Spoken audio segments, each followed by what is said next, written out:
Meaning of Gouda. Gouda. Gouda.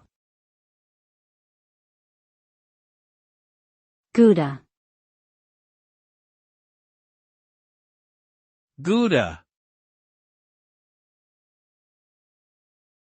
Gouda is a type of semi-hard cheese that originated in the Netherlands.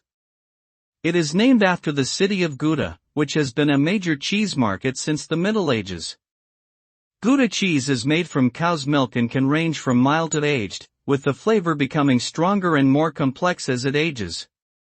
It has a smooth, creamy texture and is often used in sandwiches, salads, and as a table cheese. Gouda is a popular cheese worldwide and is known for its delicious flavor and versatility in cooking.